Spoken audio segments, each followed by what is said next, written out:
I was 9 years old the day I disappeared. It was a Thursday. I remember that clearly. The sky was cloudless, the kind of blue that feels like it goes on forever.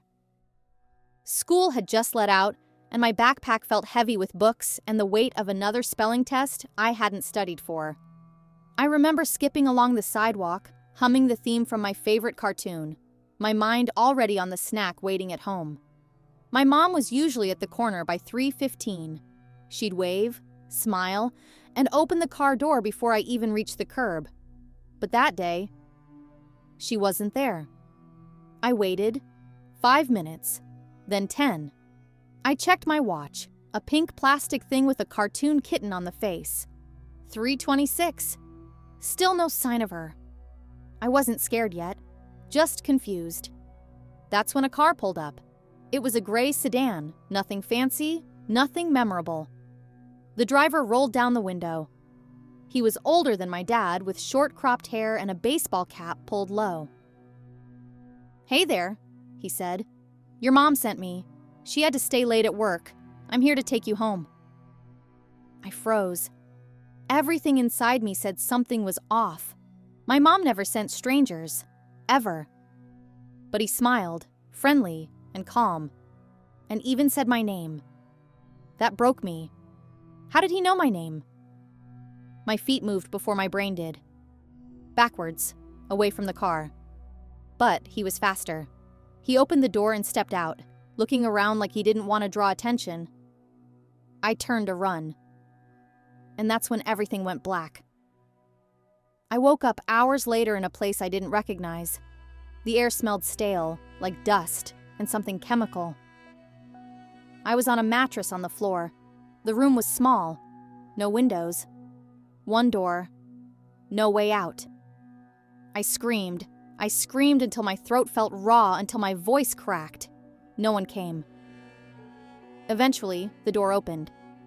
The man from the car stood there. He didn't yell, he didn't smile. He just looked at me and said, "If you scream again, I'll make sure no one hears you next time." I stopped screaming. I wish I could tell you I remembered every detail after that. But the truth is, my brain did what a lot of brains do when something terrible happens. It buried things. Some days are clear, sharp as glass. Others are a haze like I dreamed them. But I remember the first meal he brought me, mac and cheese in a paper bowl. I didn't want to eat it, but I was starving. He sat across the room and watched. I remember the first night, the way every creak in the ceiling made me jump, how I cried silently into the pillow until I couldn't breathe. I remember him locking the door from the outside, always. The room became my world, 4 walls, 1 ceiling, 1 mattress, 1 light bulb. I counted the days by the meals. 3 a day, always the same. I scratched marks on the wall with my fingernail until they started to bleed.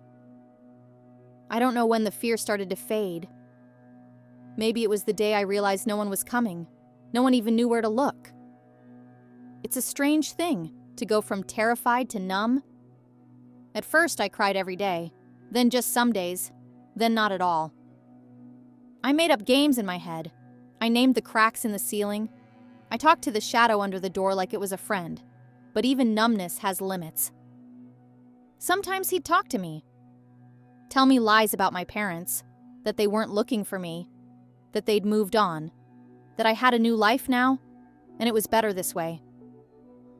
I didn't believe him, not at first, but after months of silence, after birthdays passed with no candles, after Christmases came and went without light, a part of me started to wonder. I tried to escape once. He had forgotten to lock the door. I crept into the hallway. It was narrow, dim, smelled like mildew. I made it to a stairwell before he caught me. He didn't speak for days after that. He just locked the door and left the meals further from the mattress. That was the loneliest I'd ever felt. Time lost meaning. I was no longer a child. I was a shadow, a secret. But even secrets have a voice. One day, 5 years later, though I didn't know it then, he made a mistake. It was small. So small most people wouldn't have noticed. He left the key in the door. I stared at it for an hour, maybe more, frozen, disbelieving. Then I moved. I turned it. The door clicked. And I ran. Time became a stranger. At first, I tried to track it. I scratched days into the wall, counted meals, guessed the seasons based on the temperature in the room. But eventually, time stopped meaning anything. There was no Monday or Friday, no birthdays, no weekends, just existence. He never told me his name, at least not a real one. Sometimes he was Uncle Mike, other times David. Once, when I asked why he kept changing it, he said, "Names don't matter here. But names do matter. They remind you of who you are, who you were." I held on to mine like a thread in a storm. "My name is Emma." He never said it. He would talk at me, sometimes nice, sometimes cold. Sometimes he'd bring me coloring books or plastic bracelets and say, "I brought you something special." Like this was normal. Like I was his child. Other days, he would disappear for what felt like days. When he returned, he would smell like gasoline and fried food and outside. Those were the days I hated most. The days I remembered there was a world beyond that room. The basement became my universe.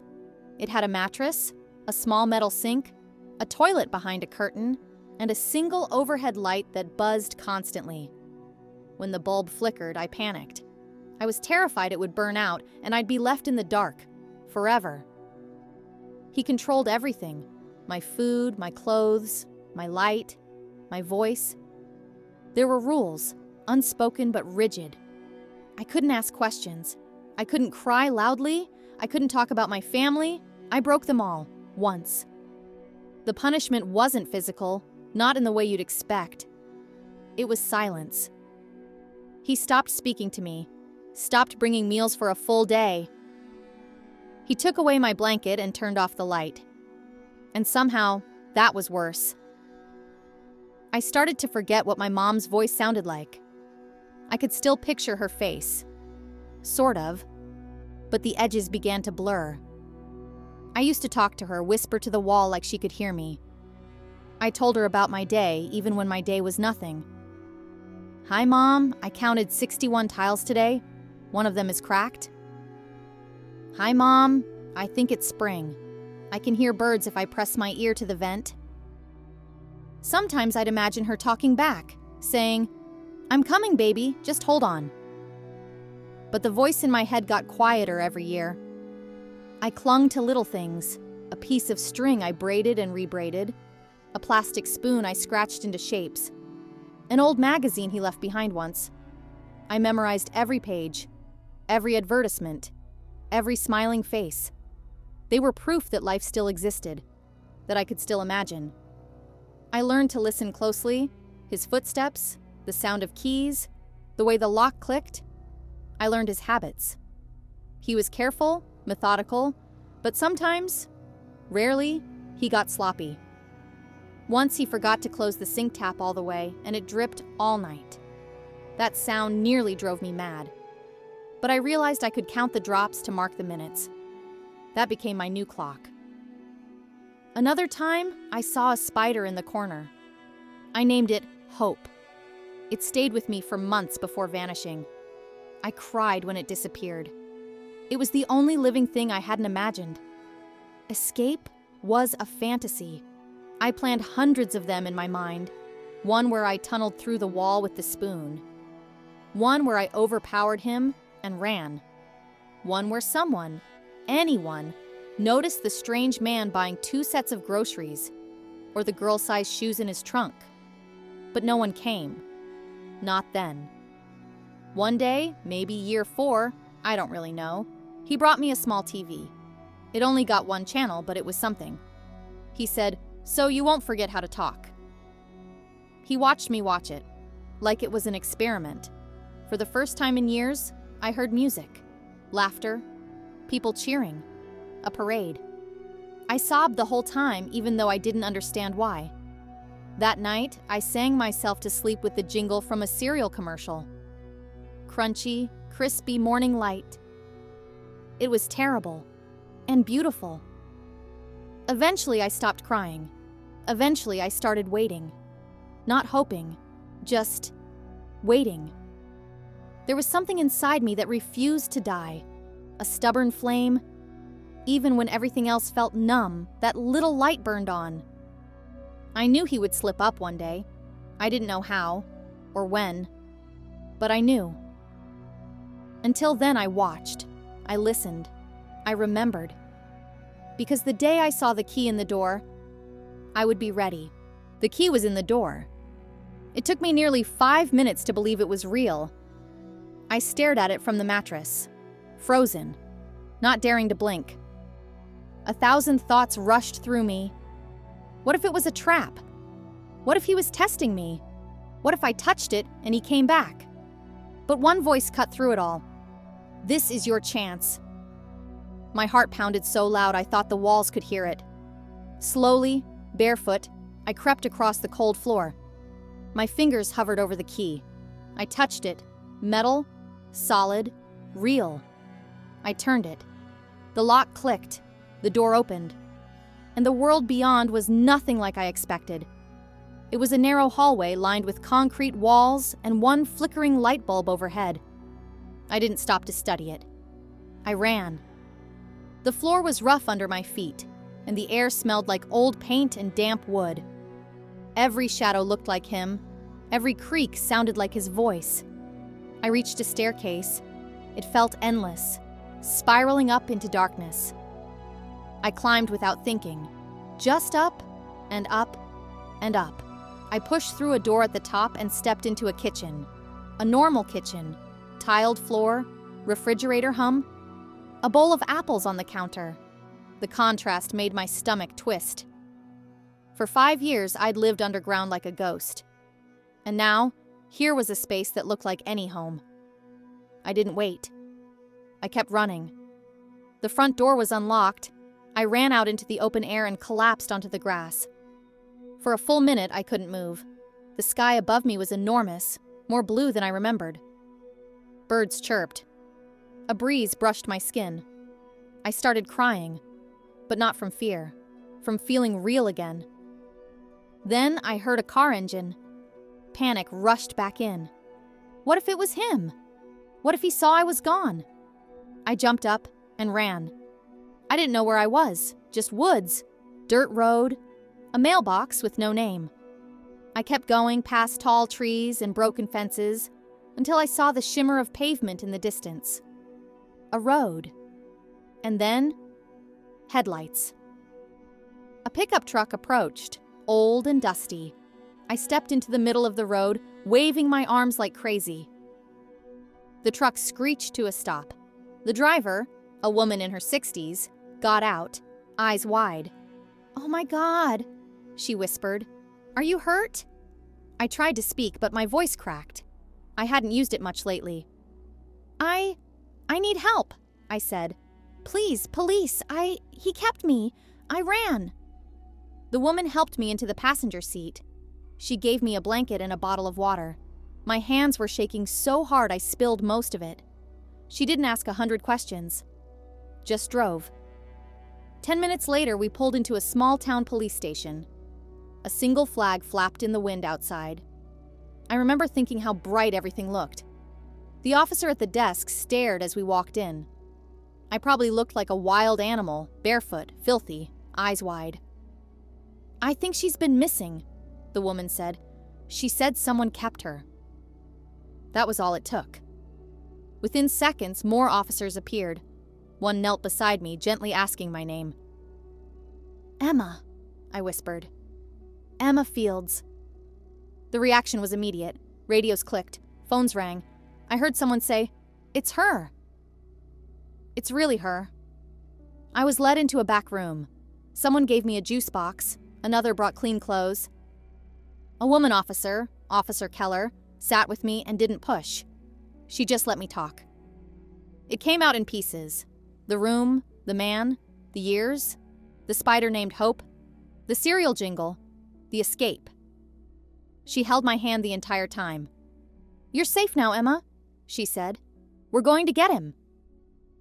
Hours later, they found the house.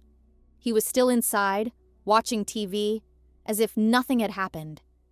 He didn't run, didn't fight, just looked up as the police burst in and muttered, "Guess she figured it out." That night, the news exploded. Missing girl found after 5 years. Teen escapes captivity, leads police to suspect. Emma Fields, the girl who survived. I didn't feel like a headline. I felt like a kid who had forgotten how to be a kid. They took me to a hospital. Nurses whispered when they saw my name. A social worker sat beside my bed and told me I was going to be okay. I didn't believe it at first. It took days for me to sleep without waking up screaming. Weeks before I ate without fearing the food was poisoned. But each small thing, each laugh, each sunrise, reminded me I was free. One day, someone gave me a mirror. I barely recognized the girl staring back, but she smiled. And that's when I knew I was going to make it. They took him away in handcuffs. I didn't get to see it happen, but I imagined it clearly. His face stunned, his mouth tight, surrounded by flashing lights and uniforms that couldn't be ignored. For so long, he had controlled my entire world. Now, someone else had taken control of his. The next few weeks were a blur of police statements, medical checkups, and quiet conversations in small rooms. I told my story more times than I could count. At first, it hurt to say it out loud, to shape the horror into words. But eventually, it began to feel like power. I was the one telling it, no longer trapped in silence. The town buzzed with my name. People I didn't know sent letters, drawings, stuffed animals. Some of them even came from other states. "You're brave. You give us hope. We prayed for you." It was overwhelming, but also healing. He was charged with multiple counts: kidnapping, unlawful imprisonment, endangering the welfare of a child, and more. They had evidence: the basement room, the locks, my DNA on the mattress, my drawings on the walls. Even the spider webs had stories to tell. I was assigned a lawyer, and she was kind, direct, but never cold. "You don't have to testify," she said, "but it would help the jury hear it from you." I thought about that for a long time. In the end, I said yes. The courtroom was colder than I expected, not just physically, emotionally. It was all wood panels, whispering lawyers, and the quiet weight of truth. He sat across from me, the man who stole 5 years of my life. His face was blank, but I didn't look away. I told them what he did. Not every detail, but enough. I told them how I stopped counting the days, how I forgot how to laugh, how I clung to a spider for comfort, how a cereal jingle became my lullaby. When I finished, the room was silent. And then, the verdict came. Guilty. On all counts. He was sentenced to life without parole. I didn't cry when they read it. I didn't smile either. It was just quiet inside me, like a door had closed. And finally, I had the key. After that, the news picked up again. Headlines everywhere. TV interviews, podcasts, offers for books and movies. I said no to most of them, but I agreed to one interview with a woman who had also survived captivity years earlier. She didn't ask me the usual questions, she just listened. At the end, she said, "You're not just a survivor, you're a lighthouse." I didn't fully understand what she meant until later, because as the months passed, something strange happened. People, especially young girls, started writing to me. "I told my teacher about my uncle because of you. I reported someone who made me feel unsafe. You made me feel strong." I never asked to be a symbol, but if my pain could stop someone else's, it felt worth something. Therapy became a part of my routine. At first, I hated it. I didn't want to relive things. But my therapist, Dr. Patel, was patient. She didn't push. She helped me build something new from the ashes. We didn't just talk about the past. We talked about the future, about college, about boundaries, about learning to say no without guilt. I started school again the following fall. Walking into a building full of teenagers after everything I'd been through was terrifying.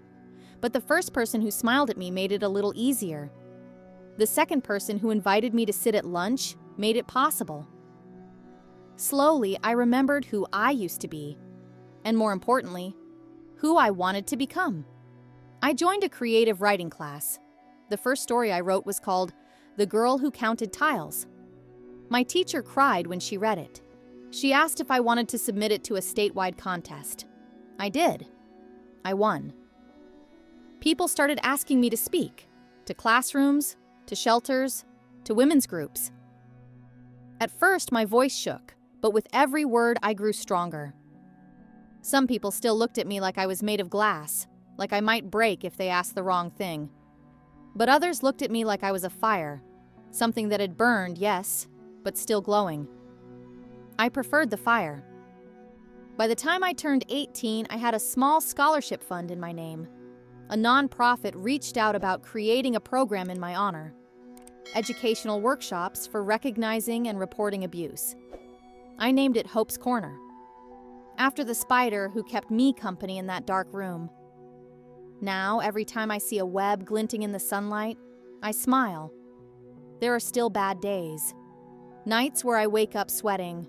Triggers that come out of nowhere. A smell, a voice, a flickering light. But those moments no longer own me. I do.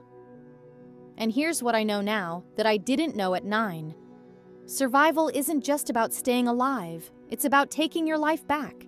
It's about telling your story before someone else does. It's about standing in front of the world, scars, cracks, and all, and saying, "This happened, but I'm still here." And that girl who ran barefoot down a dirt road, she saved me. I owe her everything.